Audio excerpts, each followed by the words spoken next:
I will talk about how can you fix this problem on your Max app. So all you have to do, so you just click here on settings, click on it here.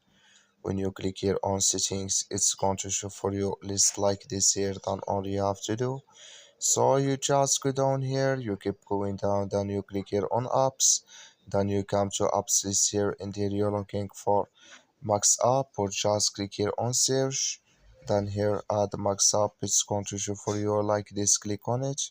So then it's going to take you to this list here. So then all you have to do, just click here on force stop, then you click on OK, then you go down, just click here on storage, come to storage list here, just click here on clear cache. Then all you have to do, so you just go to your Play Store, so you click here on Play Store here, click on it, then here you search for Max app. It's going to show for you like this. You will find here update, click on it, then it's going to work with you.